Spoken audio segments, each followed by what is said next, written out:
Bismillahirrahmanirrahim. Assalamualaikum warahmatullahi wabarakatuh. Perkenalkan, nama saya Nurilmi Aulia, NIM 220141103, kelas E Kolaka Utara, mahasiswa Universitas Muhammadiyah Kendari, jurusan PG PAUD. Pada video kali ini saya akan membahas tentang perencanaan PAUD. Perencanaan adalah suatu rangkaian persiapan tindakan untuk mencapai tujuan. Perencanaan merupakan pedoman, garis-garis besar atau petunjuk-petunjuk yang harus dituruti jika menginginkan hasil yang baik sebagaimana yang telah direncanakan. Perencanaan merupakan kegiatan menetapkan, merumuskan tujuan dan mengatur pendayagunaan manusia, material, metode, dan waktu secara efektif dalam rangka tercapainya tujuan. Sementara pembelajaran adalah upaya untuk membelajarkan peserta didik yang di dalamnya ada 3 kegiatan utama, yaitu merencanakan pembelajaran, melaksanakan perencanaan pembelajaran, dan mengevaluasi hasil pembelajaran. Pembelajaran dikatakan berhasil apabila peserta didik belajar.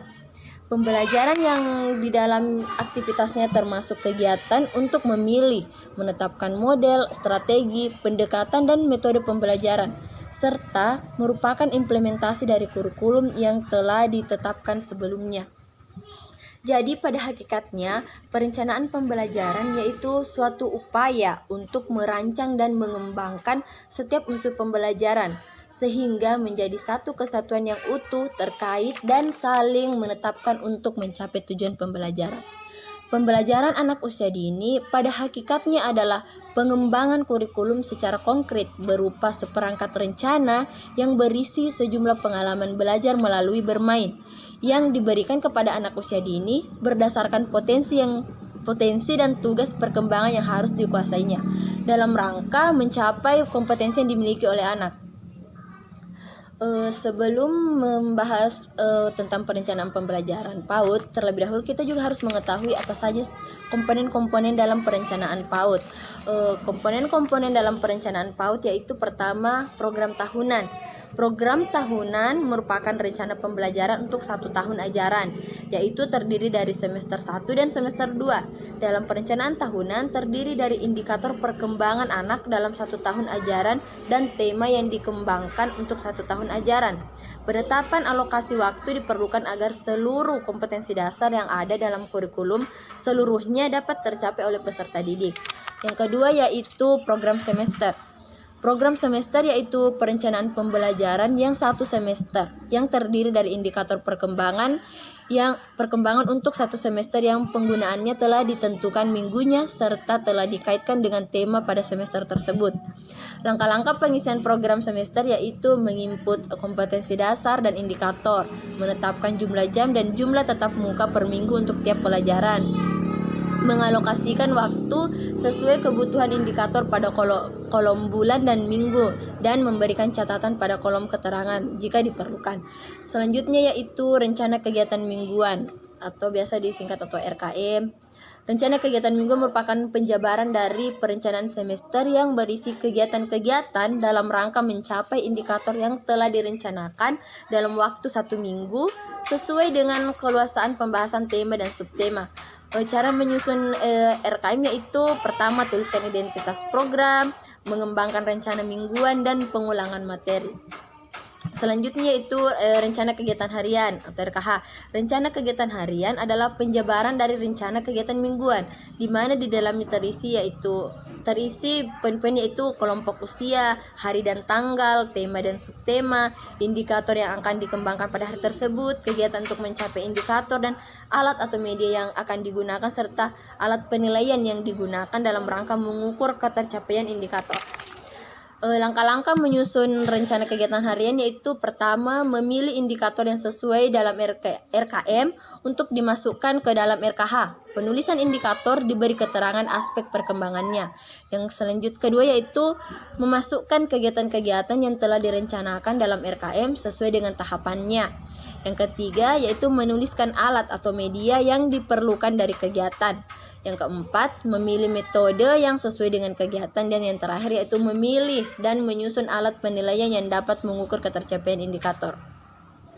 Selanjutnya itu penilaian pembelajaran. Ada beberapa penilaian yang dapat digunakan untuk mengukur keberhasilan pembelajaran pada anak didik, yaitu pertama pengamatan atau observasi. Observasi yaitu suatu tindakan yang dilakukan oleh guru dengan mengamati siswa untuk mendapatkan berbagai informasi atau data tentang perkembangan dan masalah pada anak. Selanjutnya yaitu wawancara. Wawancara adalah percakapan langsung yang dilakukan oleh guru untuk mendapatkan informasi tentang perkembangan dan permasalahan baik pada anak maupun orang tua. Selanjutnya itu catatan anekdot. Catatan anekdot adalah suatu catatan yang dilakukan oleh guru dengan mengamati berbagai peristiwa yang dilakukan oleh peserta didik, di mana guru mencatat setelah peristiwa telah terjadi pada waktu pengamatan. Selanjutnya yaitu portofolio. Portofolio adalah cara yang digunakan untuk mengamati perkembangan karya anak dalam rangka melakukan evaluasi perkembangan belajar anak usia dini. Portofolio adalah salah satu wadah untuk merekam berbagai unjuk kerja atau bukti nyata hasil belajar anak usia dini. Sebelumnya yaitu sebelum membuat sebuah perencanaan pembelajaran, alangkah baiknya kita mengetahui prinsip-prinsip dalam membuat perencanaan pembelajaran. Yang pertama yaitu bermain sambil belajar atau belajar seraya bermain. Bermain merupakan kegiatan yang paling diminati anak. Saat bermain, anak melatih otot besar dan kecil, melatih keterampilan berbahasa, menambah pengetahuan, melatih cara mengatasi masalah, mengelola emosi, bersosialisasi, mengenal matematika, sains, dan masih banyak hal lainnya. Bermain bagi anak juga sebagai pelepasan energi, rekreasi, dan emosi. Dalam keadaan yang nyaman, semua syaraf otak dalam keadaan rileks sehingga memudahkan menyerap berbagai pengetahuan dan membangun pengalaman positif. Yang kedua yaitu sesuai dengan tahap perkembangan anak. Setiap anak memiliki kecepatan dan irama perkembangan yang berbeda. Namun demikian pada umumnya memiliki tahapan perkembangan yang sama. Pada pembelajaran PAUD, pendidikan perlu memberikan kegiatan yang sesuai dengan tahapan perkembangan anak dan memberikan dukungan sesuai dengan perkembangan masing-masing anak. Selanjutnya yaitu berorientasi pada kebutuhan anak. Anak sebagai pusat pembelajar, seluruh kegiatan pembelajaran direncanakan dan dilaksanakan untuk mengembangkan potensi anak. Meskipun pada umumnya anak pada kelompok usia tertentu ada tahapan perkembangan yang sama, tetapi pada kenyataannya setiap anak memiliki kekhasan masing-masing. Oleh karena itu, dalam menyusun rencana pembelajaran perlu juga memperhatikan kekhasan anak secara individu. Kegiatan pembelajaran dilaksanakan dengan cara yang menyenangkan sesuai dengan cara berpikir dan perkembangan kognitif anak. Pembelajaran PAUD bukan berorientasi pada keinginan lembaga, guru, atau orang tua, melainkan berorientasi pada kebutuhan anak. Selanjutnya yaitu stimulasi terpadu. Anak memiliki aspek moral, sosial, emosional, fisik, kognitif, bahasa, dan seni. Keenam aspek tersebut harus terpenuhi agar kegiatan pembelajaran menyenangkan. Kebutuhan anak juga mencakup kesehatan, kenyamanan, pengasuhan, gizi, pendidikan, dan perlindungan. Pendidikan anak usia dini memandang anak sebagai individu utuh, karenanya program layanan PAUD dilakukan secara menyeluruh dan terpadu. Selanjutnya itu operasional. Pertama, tujuannya jelas dan dapat terukur. Perencanaan yang dibuat harus berisi tujuan yang jelas dan ingin dicapai dalam tujuan pembelajaran. Selanjutnya itu dapat dilaksanakan. Perencanaan disusun sebagai acuan perencanaan pembelajaran. Karena itu, penyusunan perencanaan pembelajaran harus dipastikan dan diterapkan dalam pembelajaran yang menyenangkan bagi anak. Selanjutnya itu mengoptimalkan potensi lingkungan. Salah satu tujuan PAUD adalah mengembangkan kemampuan anak dalam mengenal lingkungan sekitarnya. Lingkungan adalah guru ketiga bagi anak. Anak belajar kemandirian, kebersihan, aturan, dan banyak hal dari lingkungan bermain atau ruangan yang tertata dengan bersih, nyaman, terang, aman, dan ramah untuk anak. Lingkungan pembelajaran harus diciptakan sedemikian menarik dan menyenangkan serta demokratis, sehingga anak selalu betah dalam lingkungan sekolah, baik di dalam maupun di luar ruangan. Selanjutnya itu hal-hal yang harus diperhatikan dalam membuat perencanaan pembelajaran di PAUD. Agar tujuan pembelajaran dapat tercapai dan terlaksana dengan optimal, maka diperlukan kemampuan pendidik dan perangkat sekolah untuk merencanakan kegiatan pembelajaran secara teratur dan sistematis. Karenanya rencana pembelajaran perlu dievaluasi untuk mencapai tujuan pendidikan yang diharapkan. Yang harus diperhatikan dalam penyusunan rencana belajar yaitu pertama, rencana belajar harus sesuai dengan indikator perkembangan anak. Yang kedua, rencana belajar harus mengembangkan semua aspek perkembangan pada anak. Yang ketiga, rencana belajar harus membuat rencana kegiatan yang membolehkan anak bereksplorasi dan berkreasi sesuai dengan kebutuhan perkembangannya. Keempat yaitu rencana belajar harus bersifat rasional, dapat dilaksanakan dengan didukung oleh bahan dan alat yang dapat dimainkan anak. Yang kelima, rencana belajar dapat dibungkus oleh tema sebagai topik bahasan. Yang terakhir yaitu rencana kegiatan belajar dapat dilaksanakan dalam sentra. Adapun peran guru dalam proses perencanaan pembelajaran anak usia dini yaitu pertama, peran guru sebagai perencana, yaitu guru membuat perencanaan tahunan, perencanaan semester, perencanaan mingguan dan perencanaan harian. Selanjutnya yaitu peran guru sebagai pelaksana. Setelah rencana pembelajaran selesai disusun, maka tugas guru selanjutnya adalah melaksanakan apa yang telah direncanakan dalam kegiatan pembelajaran di kelas. Kembangkan rencana yang telah kita susun dan perhatikan kejadian atau peristiwa spontan yang ditunjukkan oleh anak terhadap materi pelajaran pada hari itu. Selanjutnya itu bantu dan doronglah anak untuk memuaskan rasa ingin tahunya tentang hal-hal yang ingin diketahuinya. Maka melalui kegiatan eksplorasi terhadap lingkungan sekitar, anak dapat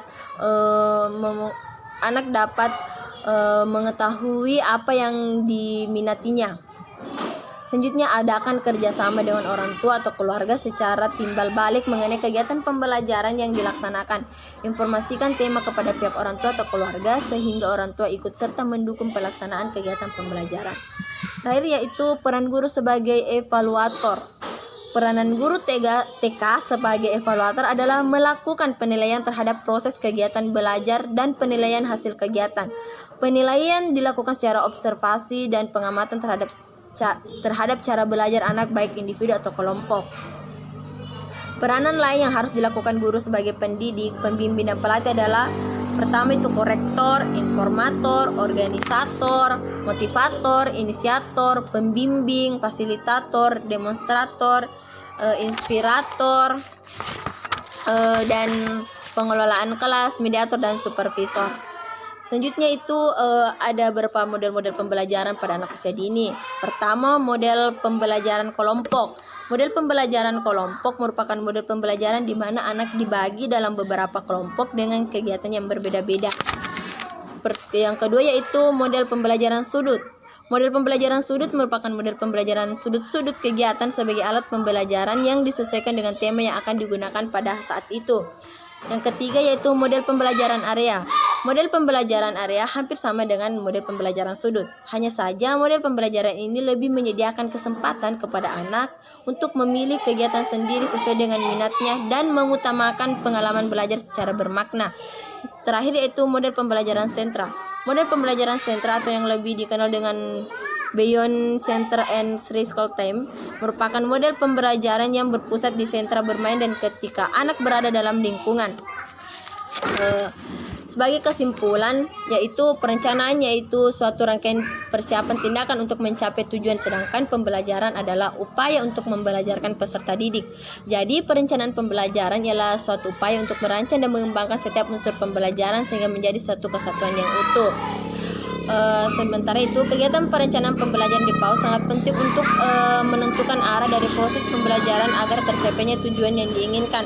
Penggunaan strategi dan metode pembelajaran beragam serta melibatkan anak secara langsung dalam kegiatan akan memberikan pengalaman belajar yang efektif dan efisien bagi anak. Sekian materi dari saya, lebih dan kurangnya mohon dimaafkan. Assalamualaikum warahmatullahi wabarakatuh.